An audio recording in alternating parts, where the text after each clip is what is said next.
Hello everybody, happy Monday. Let me just check and make sure we're on here. Please let me know in the comments section if something is wrong technically, if you can't hear me, or whatever. And we will get started in just 1 second. Okay. Okay, we're good. All right, what's up, Jeff? Hi, Alina. Hope you guys are doing well. Okay, so over the last few weeks, I've been kind of breaking apart and presenting a presentation that I have called the 5 Pillars of Health. I started with talking about the real reasons why we struggle with our health and wellness. I moved on to 5 keys to success when it comes to managing, changing, or improving health and wellness. Thank you, Jeff. Nice beard. Yeah. Listen, what's up, Dave? With this new Safer at Home, I've pretty much just given up on how I look. It's kind of a relief. So I'm just letting the hair go.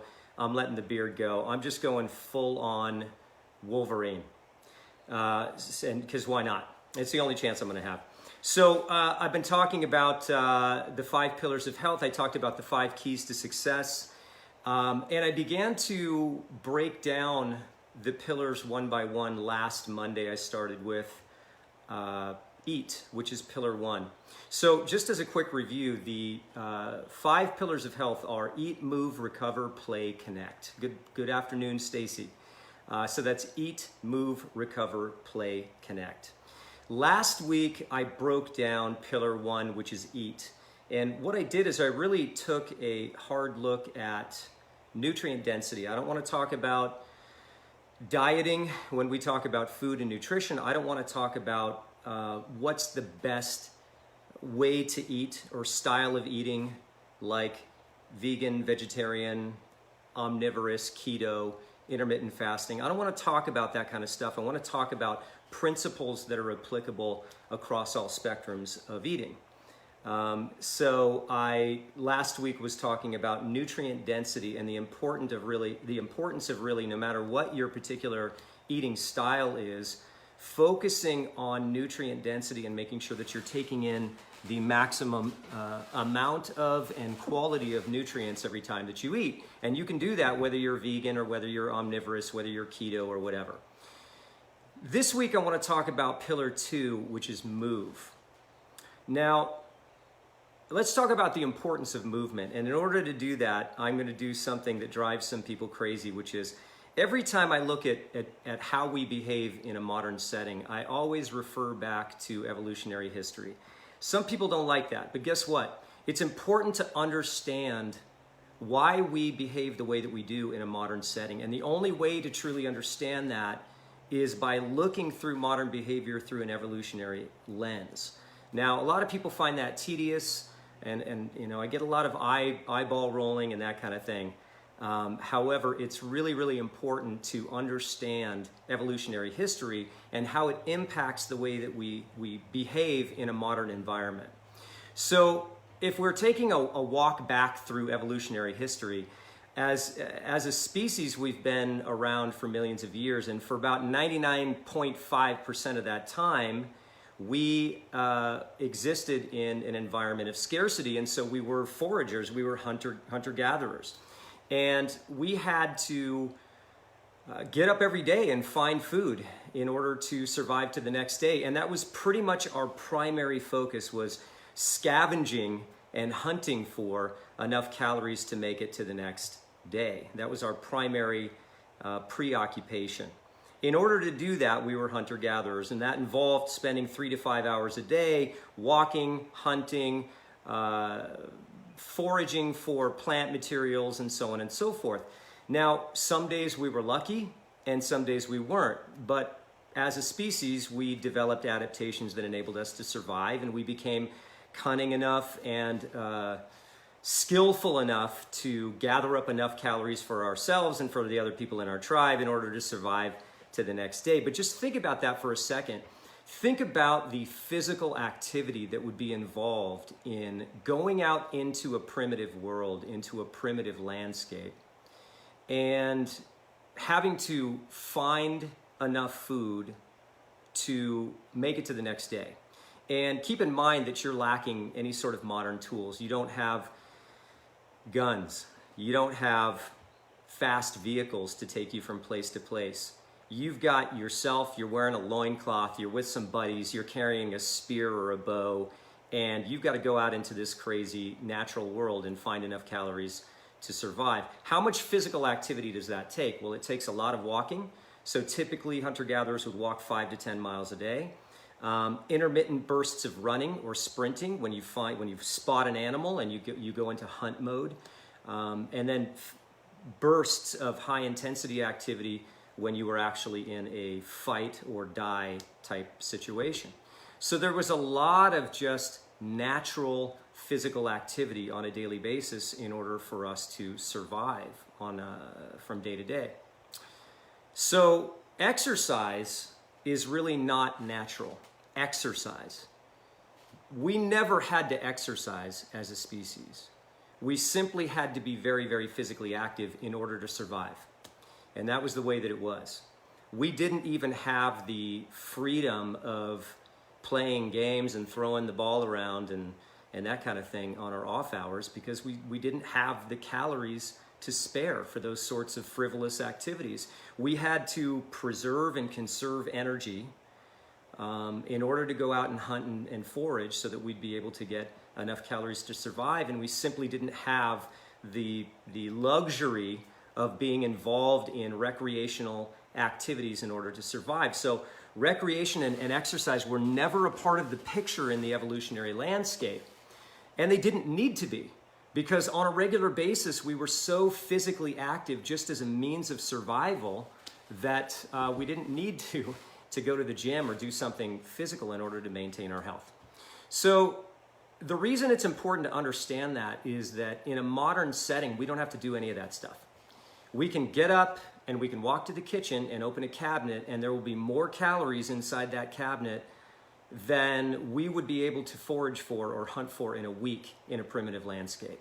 And it took us 20 steps to do that. We don't have to walk from place to place really anymore. There's very little in our modern lives that requires any sort of movement. Most of us don't have jobs that require physical activity. So transportation, we just get into a car. Basically, this is what we have to do. We have to be able to walk from the living room to the kitchen. We have to be able to walk from the living room to the car. And for a lot of people, that is the sum total of the physical activity that we're required to do in order to survive. But think about the contrast between that and what we had to do for hundreds of thousands, for millions of years. The contrast is huge. Now, the way evolution works is that it favors behaviors that promote survival. So over the course of thousands and thousands of generations, we biologically began to favor physical activity because physical activity produced calories and calories produced survival. And biologically, the way that adaptation takes place is we favor activities that promote survival. So our bodies biologically began to favor the benefits of physical activity because those benefits enabled us to gather enough calories in order to survive.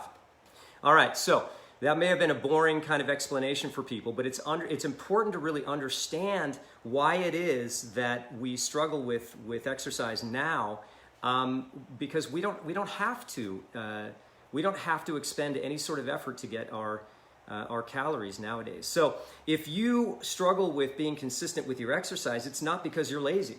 It's not because you lack willpower. It's not because you lack discipline. It's because exercise is not natural in the grand scheme of evolutionary history.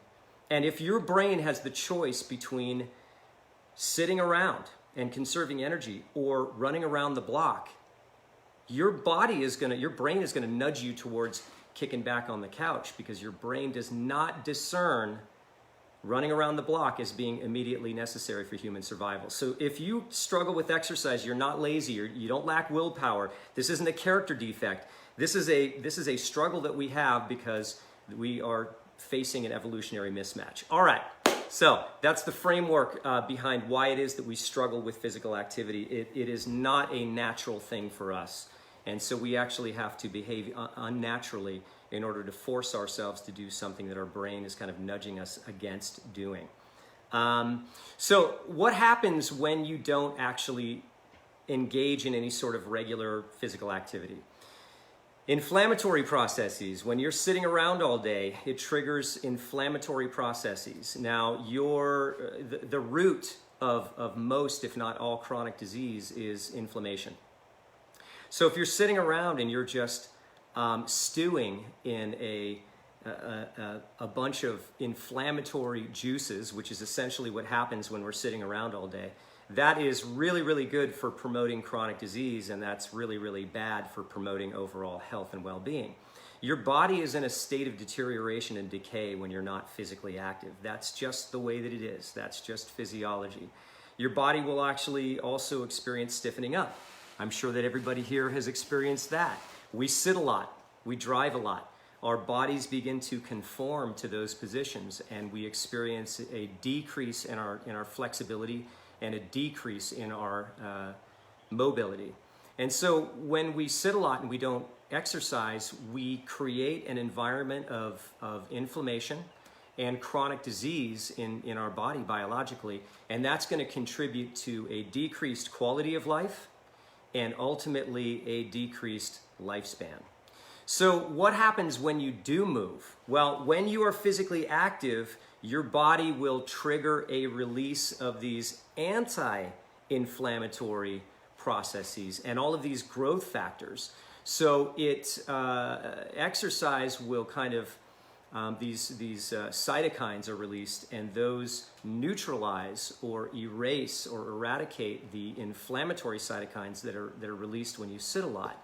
And all of these growth factors are triggered when you move physically, which is basically just telling your body to grow, to flourish, and to be healthy. Human movement or physical activity burns visceral fat. Now, visceral fat is the dangerous inflammation-producing fat that collects in your abdomen. It's actually intra-abdominal, so it's inside. Much of it is inside your body cavity. So physical activity will help burn that visceral fat, which is good for your health because it reduces the process that visceral fat undertakes, which is to increase inflammation. Joe Garcia is sending out a quote right now. Life is never still. Life either grows or decays, and that's absolutely true. That is absolutely true when it comes to the human body. When you are at rest, your body is in a state of decay and deterioration. When you are moving, your body is in a state of flourishing and growth. When you are physically active, not only are you burning visceral fat, but you help regulate your blood sugar. You promote telomere growth. Telomeres are the end caps on your strands of DNA. Shortened telomeres indicate rapid aging, and if exercise can actually counteract the dissipation of those telomeres at the end of your strands of DNA, so it actually promotes longer lifespan. Bone density, there are cognitive improvements in mental health. I was talking last week with Dr. Karina Schulman about mental health, and one of the things that she was mentioning is that there are plenty of studies that show that physical activity can offset anxiety and depression as effectively as some pharmacological interventions, some pills that are meant to help you with depression and anxiety. So physical activity is very good for mental health, for cognition, for improving sleep, for reduction of stress. I recommend, listen, I'm tired of this whole calories in, calories out thing. So when we think about exercise, a lot of the time people are saying, how many calories can I burn? And that kind of gets back to the old calories in, calories out paradigm that has been the hallmark of the fitness industry. And I get it, because weight management is a big issue for people. But what I will tell you is that the research is very clear that dieting, or the diet mentality, which is the calories in versus calories out mentality, is very, very ineffective. It just doesn't work very well. It also makes exercise miserable. So instead of thinking about calories from the perspective of, or sorry, exercise from the perspective of burning calories, think about exercise as a full body vitamin. Think about all of those other benefits that you're getting from exercise: the bone density, the cognitive improvement, the visceral fat burning, the telomere growth, all of those things. And forget about this whole calories in, calories out thing. I know that's going to be hard for people, and I know there will be some pushback against that because people will say, well, hey, I want to lose weight. Well, that's fine, but I'm telling you right now that the whole trying to count calories thing just doesn't work statistically. Every minute counts when it comes to exercise. Every minute counts. So let's kind of get away from this mindset of I got to work out for 30 minutes, for 45 minutes, for 60 minutes. Every minute of exercise counts. And something just occurred to me. Actually, a friend sent me a study recently that showed that really, really short bursts of high intensity exercise, as short as 4 seconds, produced really significant biological changes in the body. So every minute of exercise counts. So let's stop thinking about exercise in terms of these 30, 45, and 60-minute blocks. Physical activity is the #1 factor in longevity. So in the field of anti-aging and longevity research, physical activity is most often the strongest component when it comes to life extension, lifespan, quality of health, and anti-aging. So let's take a look at some action steps. When it comes to physical activity, one of the recommendations that I make is set a weekly goal of minutes. It doesn't matter what that goal is. If you're just starting, start very, very small. You might start with 15, 20 minutes of physical activity, and people shrug that off and think it's unimportant or doesn't make an impact. But if you're doing 0 exercise and then you go to 20 minutes of exercise per week, that's 20 minutes more than you were doing before. It's a huge improvement. So if you're starting from scratch and you're setting a weekly goal of how many minutes to do, my suggestion is to keep it very, very small and reasonable. Keep the goal so small that it's too small to fail. So it may just mean a few minutes of exercise per day, but it all adds up. And as you build the regularity, as you build the habit, then you can expand your goal to more and more minutes if you want to, but start very, very small. And I kind of think of it as opening a bank account. So if your goal is to do 120 minutes, well, let's say 150 minutes a week, because that's the recommended amount of moderate exercise per week. 150 minutes. Let's say you're fairly consistent with your exercise and it would not be unrealistic for you to get 150 minutes of exercise per week. I think of it as just open a bank account and just start making deposits of minutes. And what I mean by that is you do 5 minutes here, do 10 minutes there, do 7 minutes here, do 3 minutes there.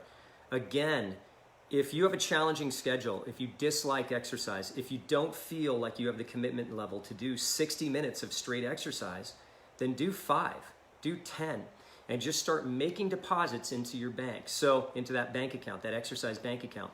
So make a weekly goal of how many minutes do I want to exercise this week. It could be 20, could be 30, could be 150, could be 200, could be 300. And then just start making deposits in small increments if necessary to try to achieve that goal over the span of a week. I think it's more effective to do that than to say, I'm going to work out 5 times this week. Instead of doing that, just say, I'm going to get a sum total of 100 minutes of exercise this week.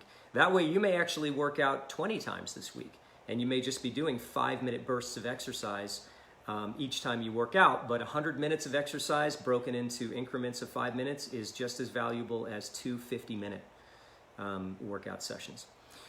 How much is good? Well, like I said, 150 minutes is kind of the standard accepted, clinical baseline for moderate exercise, moderate intensity exercise. So sure, we can go with that. Let's keep in mind, what's interesting is that historically we did hours of physical activity every day, but 150 minutes, it provides protective factors for you. There's a lot of research that shows that you can get a lot of physical benefits from 150 minutes of exercise per week. Interestingly enough, studies show that anything more than 300 does not continue to offer a proportional amount of additional physical benefit.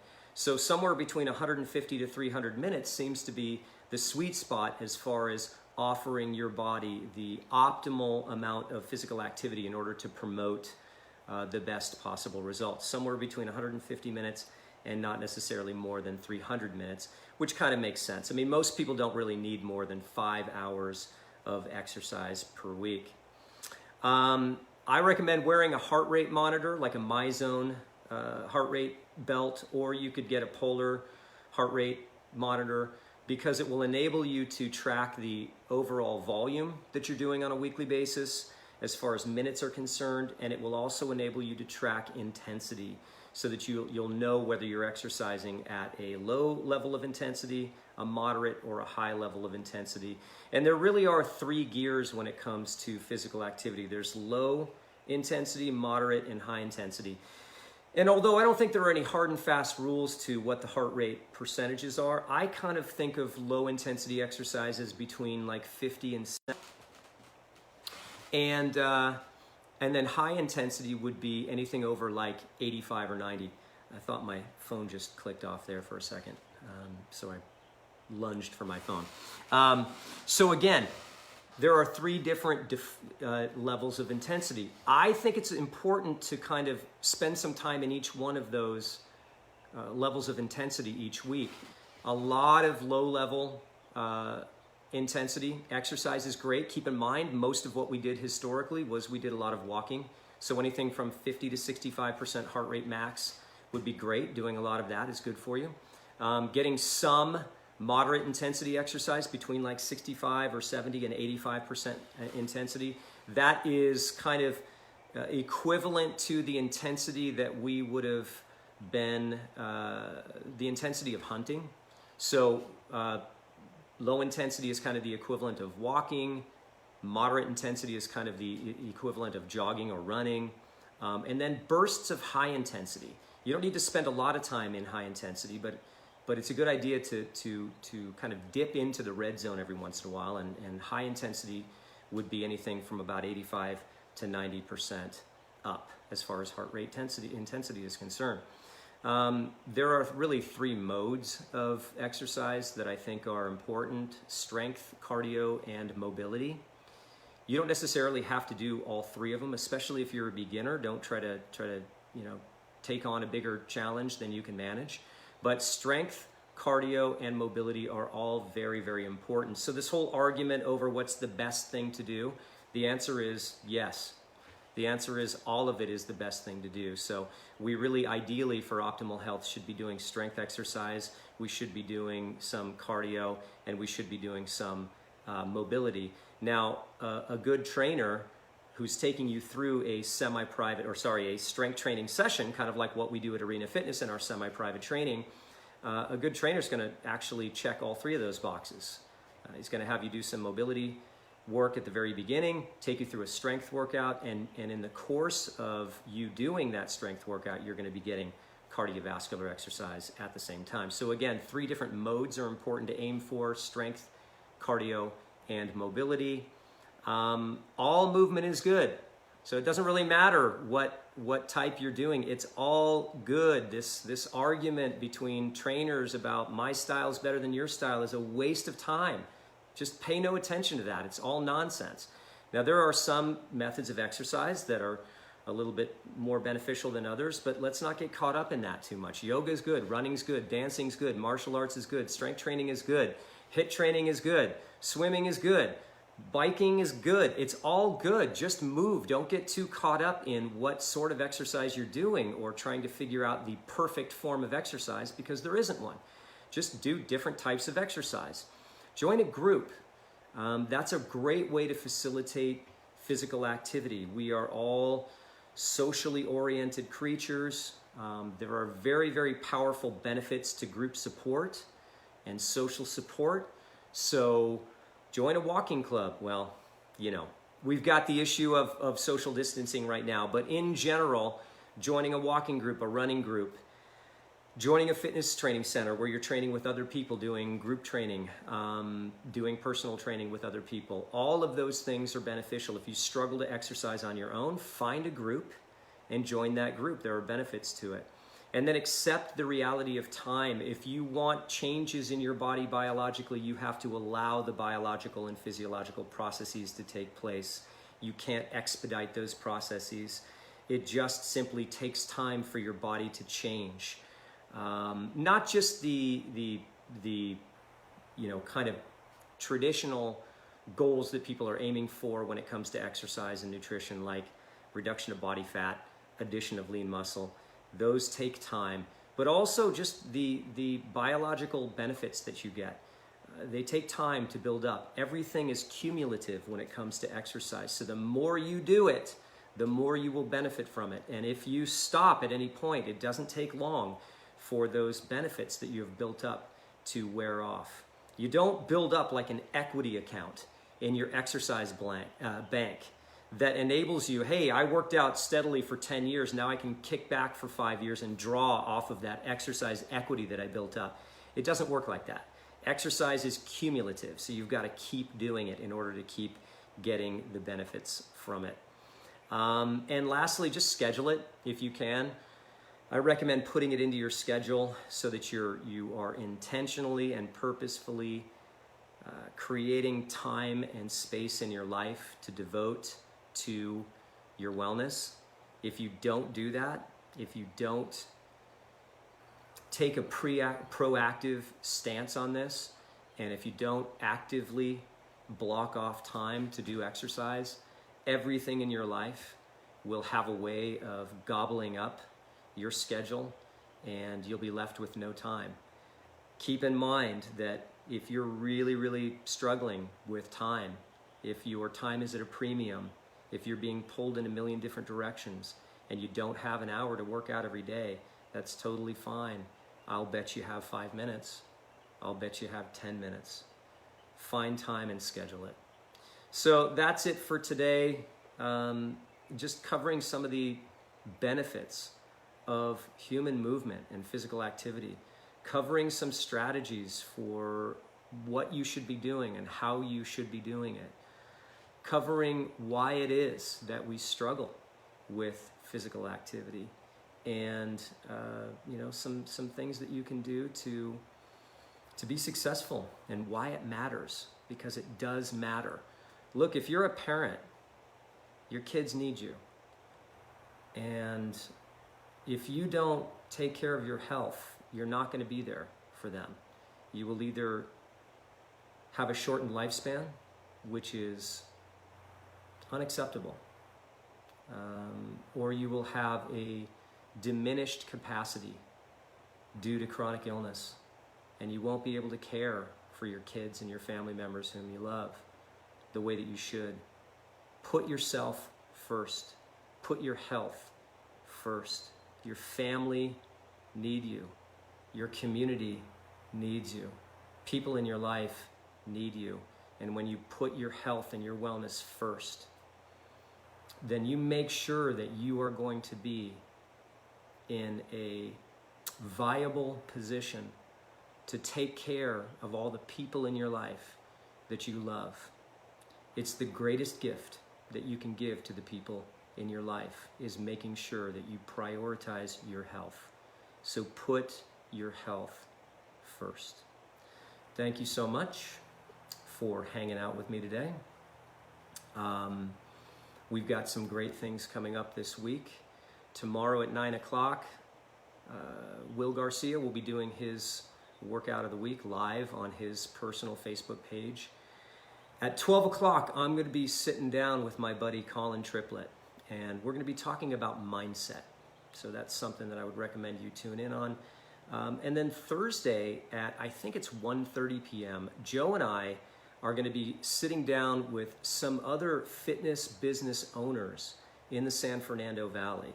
And we're going to be having a roundtable discussion about really how coronavirus is affecting fitness and what the future of fitness and fitness studios and gyms specifically in the San Fernando Valley what the future looks like for all of us. So I would recommend sitting in on that. Jeff, thanks for hanging out with me this whole time, man. That was long. You definitely committed yourself to this. So guys, thank you so much for hanging out with me today. I hope that you are taking care of yourself and staying safe and staying home and staying well.